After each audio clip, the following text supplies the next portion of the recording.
Innal hamdalillah nahmaduhu wa nasta'inuhu wa nastaghfiruh wa na'udzu billahi min shururi anfusina wa min sayyiati a'malina may yahdihillahu fala mudilla lahu wa may yudlil fala hadiya lahu. Asyhadu an la ilaha illallah wahdahu la syarika lahu wa asyhadu anna Muhammadan abduhu wa rasuluh. Allahumma shalli wa sallim wa barik ala hadzal nabiyil karim wa ala alihi wa sahbihi ajma'in. Amma ba'd. Ayyuhal hadirun, ittaqullaha haqqa tuqatih wa la tamutunna illa wa antum muslimun. Qala Allah ta'ala fil Qur'anil karim, a'udzu billahi as-sami'il 'alim minasyaitonir rajim. Bismillahirrahmanirrahim. Wa ma adraka mal 'aqabah, fakku raqabah aw it'amun fi yawmin dhi masghabah yatiman dha maqrabah aw miskinan dha matrabah. Hadirin sidang Jumat yang dirahmati oleh Allah, bersyukur kita kepada Allah dan mengucapkan alhamdulillahirabbil alamin. Bersolawat kita kepada Rasulullah sallallahu alaihi wasallam dengan ucapan Allahumma shalli ala Muhammad wa ala alihi wasallim. Semoga Allah menjadikan kita hamba-hamba yang bertakwa, yang selalu mengerjakan apa yang diperintahkan oleh Allah dan meninggalkan apa-apa yang dilarang oleh Allah. Seorang sahabat datang menemui Rasulullah dan bertanya, "Ya Rasulullah, mengapa hatiku ini keras?" Kalau sahabat Rasulullah itu sudah terjamin, sholat jamaahnya terjaga, zikirnya oke, puasa sunnahnya, baca Qurannya oke, tapi dia ngaku hatinya keras. Makanya jangan kita heran, banyak juga kita yang udah rajin sholat, rajin baca Quran, rajin ke majelis ilmu, hatinya memang keras.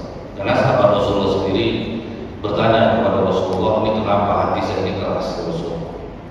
Dan jadi ujian juga, karena ada orang yang pernah sholat tapi akhlaknya baik, tutur katanya manis.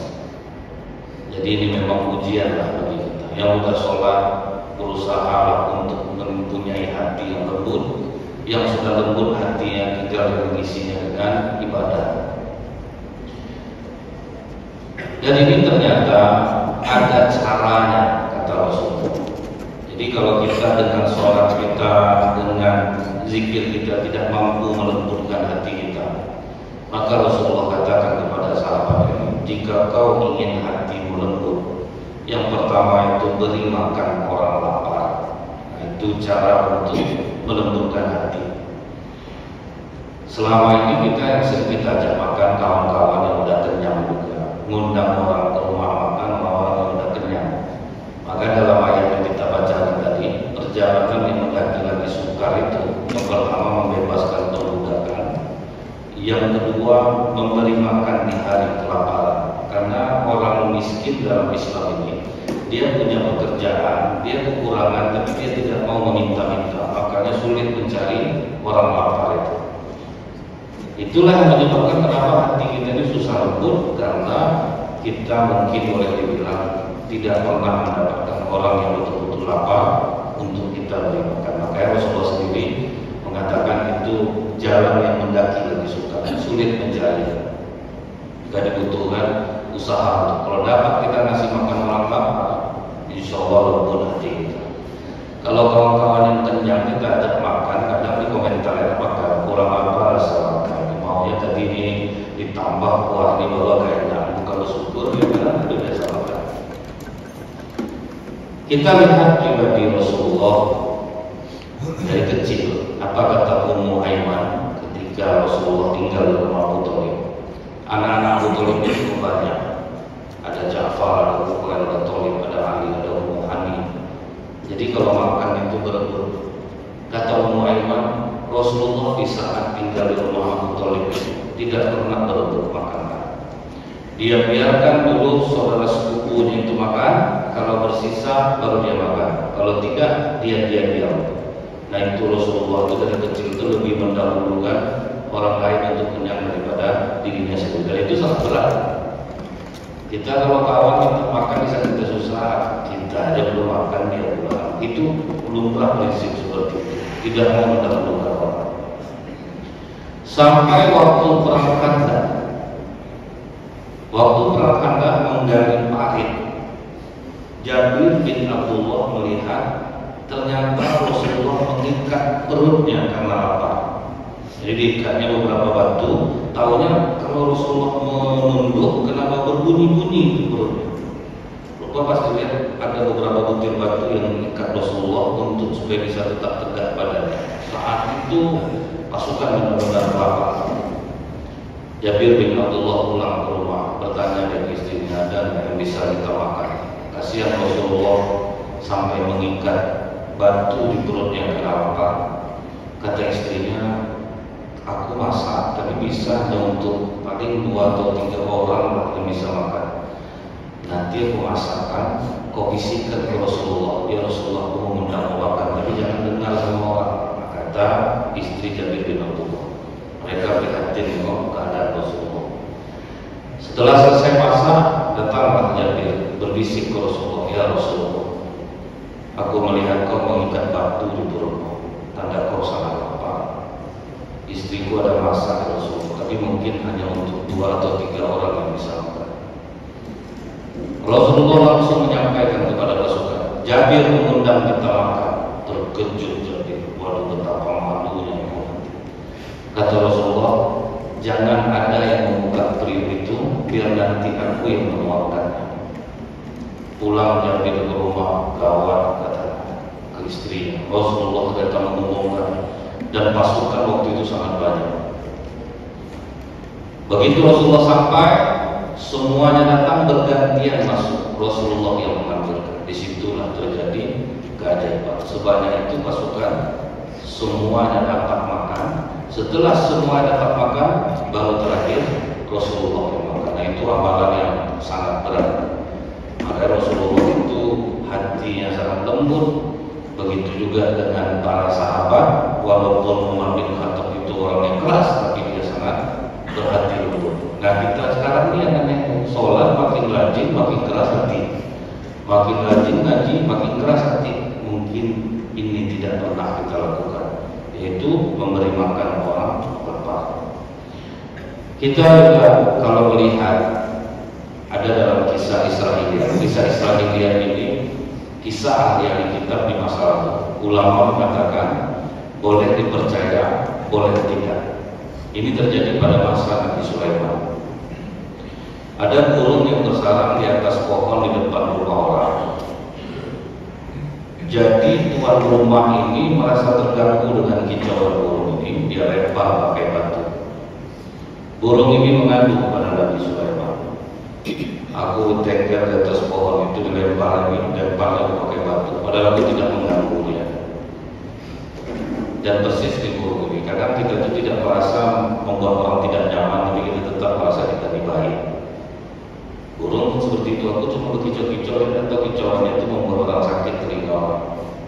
Aku tidak mengganggu dia, tapi dilemparinya pakai batu. Maka Nabi Sulaiman mengutus 2 jin dengan perintah, kau jaga burung itu. Kalau sempat nanti tuan rumah ini melempar lagi, kau lemparkan ke badannya. Nah, itulah tentang Nabi Sulaiman kepada 2 jin ini. Tetapi besok harinya burung itu datang lagi di waktu siang. Aku dilempar lagi. Nabi Sulaiman sempat agak emosi. Ini kemana jin yang 2 orang yang ditugaskan untuk jaga? Dipanggil jin ini datang dalam waktu yang sangat lambat dalam keadaan lemah. Ditanya oleh Nabi Sulaiman, kau sudah ditugaskan? Kalau sempat burung ini dilempar lagi, karena lempar badan orang yang melempar. Kata jin ini, belum kami melemparnya, malaikat lebih dulu melemparkan kami ke bumi timur dan barat. Terkejut juga Nabi Sulaiman, kenapa orang ini sampai dijaga oleh malaikat?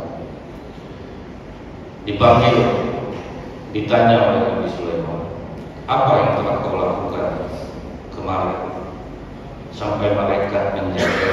Padahal aku sudah menyuruh 2 jin, apabila kau melempari burung itu, kau akan dilempar juga. Kata orang ini, kemarin aku mau makan, ada orang lapar menghampiriku, mengatakan aku betul-betul sangat kelaparan. Bolehkah aku meminta makanan itu? Akhirnya aku tidak jadi makan, aku berikan padanya. Baru di situ Nabi Sulaiman sadar, malaikat menjaganya karena dia sudah memberi makan orang lapar. Nah, itulah dahsyatnya amalan memberi orang lapar. Kita andalkan sholat kita ini, kadang sholat kita ini banyak tidak khusyuk, banyak gangguan. Lebih banyak buat dunia kita daripada akhirat ini. Jadi salah satu untuk bisa membantu amalan kita ini naik, itulah dengan amalan akhlak yang mulia ini. Salah satunya adalah memberi makan orang lapar.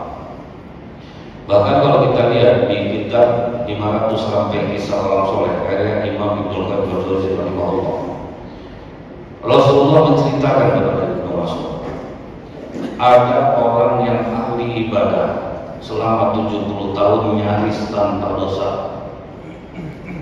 Tergoda dia dengan rayuan iblis betina sehingga dia berzina dengan perempuan itu selama 7 hari. 70 tahun beribadah, berzina selama 7 hari. Jadi jangan kita bilang kalau kita udah rajin sholat kuat tahan godaan. Belum tentu. Karena memang yang dijadikan iblis itu musuh panahnya adalah perempuan. Awalnya mungkin kuat, lama-lama kita goyang. Misalnya kita berhenti di lampu merah, di depan kita ada perempuan seksi, itu zikir apa pun nak mempan. Ma'awudzubillahi minasyaitonir rajim, hasbunallahu wa ni'mal wakil. Itulah kekuatan iblis menjadikan perempuan sebagai musuh panah. Setiap kali dia mengenang dosanya yang 7 hari ini, dia berjalan kemudian menangis sujud. Setiap dia ingat, dia sujud menangis, sampai akhirnya dia kelaparan dan tertidur di antara 12 orang fakir miskin. Kalau sekarang orang tidak punya rumah, dia nyelip di tengahnya, tidur di situ. Pada waktu malam datang orang memberikan makanan masing-masing satu orang.